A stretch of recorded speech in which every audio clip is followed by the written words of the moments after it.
Alors, explication du menu DT, donc DT pour directeur technique. Alors, le premier lien, c'est simplement pour déclarer un match amical pour pouvoir le communiquer après au sécu. La gestion de la boîte, messages reçus et les messages envoyés.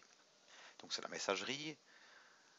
Alors, les matchs entre deux dates, donc ça nous permet de définir les dates, les matchs sur une fourchette de dates. Voilà, donc entre le 23 et le 26, chercher simplement. Ensuite, les matchs selon une équipe. Donc, on a le même déroulant.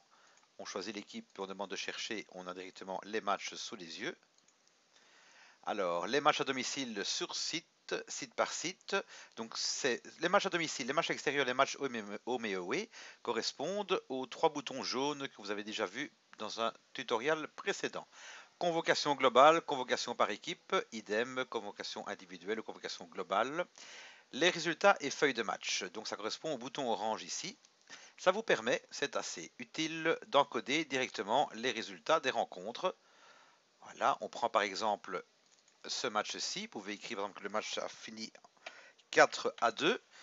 Alors, vous avez envoyé la feuille à la province ou à Bruxelles, c'est selon, ou bien vous l'avez classé au secrétariat si c'était un match à l'extérieur, vous n'avez pas encore reçu la feuille a été perdue. Autre possibilité, où il n'y a pas eu de match, simplement un match remis, c'est bien possible également. Alors au niveau de l'arbitrage, rien à signaler, rapport suivra de Bruxelles ou de la province. Mauvais arbitrage à ne jamais essayer, à jamais espérer avoir. Bon arbitrage ou pas de match du tout si le match a été remis. Alors si un rapport suit, ben, vous pouvez naturellement directement dans l'onglet documents scanner la feuille, voilà, et la positionner ici, ainsi que mettre votre rapport de match si le rapport a été fait. Voilà. Et si vous avez reçu le rapport de votre fédération, vous pouvez également le joindre ici pour la suite des événements. Voilà, ça peut être donc des fichiers PDF au même titre que des fichiers JPEG ou ainsi de suite. Et ici, vous trouverez le rapport du coach, il l'aura saisi lui dans son espace. Donc vous voyez ici on vient simplement d'encoder le rapport. Donc maintenant, donc on vient retient bien, c'est utile, tourner contre nous-mêmes. Voilà, donc c'était encodage des résultats et feuilles de match. Les compos et rapports de match nous permettent justement d'aller faire une recherche sur un match bien dit. On va prendre par exemple le match de mercredi où on vient de marquer un score. Eh bien, rentrons et lisons un petit peu ce qui s'est passé. Voilà. Alors, qu'est-ce qu'on voit? Description de la rencontre. Donc, on a la convo classique. Très bien. Le rapport et le score. Donc, si le coach a complété sa fiche et aura mis son système de jeu, tout ça, on pourra toujours le lire. La sélection, si le coach l'a fait, on y reviendra avec Magellan Coach Manager. Et alors, les documents sont ici simplement. Hein. Donc, on a tout de suite la possibilité de, en cliquant sur le petit œil, visionner d'un simple coup d'œil le rapport de l'arbitre. Voilà. Donc ça, c'est les compos et rapports de match. Alors les joueurs en retard de paiement, on en a parlé au niveau des cotisations. Joueurs sans accord avec le trésorier.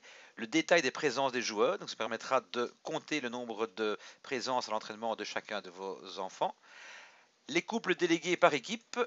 Donc ça, c'est un reporting qui est assez utile pour faire un état des lieux des équipes où vous devez encore rechercher des délégués ou des coachs et qui ne seraient pas engagés. Voilà, on va prendre par exemple ici, vous voyez, équipe première, voilà, équipe U13, on a Frère Lumière, ici le délégué Jean Molette et le délégué numéro 2, Michel Orange, et ainsi de suite. Chaque fois, on a les couples équipe par équipe.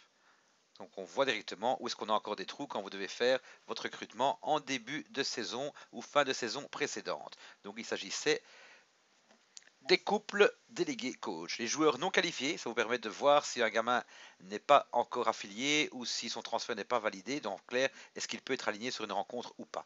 Le détail d'une équipe, c'est un reporting qui vous liste tous les membres d'une équipe en fonction de votre choix. Le compte des joueurs actifs par équipe.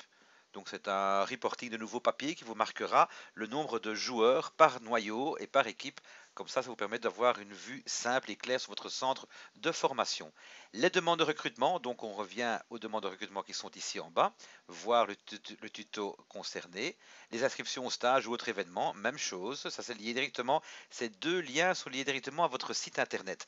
Donc les demandes de recrutement ou les inscriptions à vos stages ou événements sportifs sont faites via votre site, ils sont automatiquement disponibles dans ces deux boutons. Les inscriptions à l'académie, si vous en avez, encodage des présences de vos coachs pour les coachs qui seraient payés à la prestation, listing des prestations pour des coachs s'ils sont payés à la prestation, fiche journalière pour pointer les présences de vos coachs, une fiche signalétique individuelle. Ça, c'est assez intéressant. En début de saison, quand vous devez recevoir des enfants en test ou des joueurs en test, eh bien voilà, vous avez une fiche signalétique prête à être complétée par les parents ou par le membre qui vient s'inscrire. Document à garder bien précieusement jusqu'au moment où vous acceptez le joueur dans votre noyau. À ce moment-là, vous remettez la feuille au joueur concerné qui se présente avec cette dernière au secrétariat.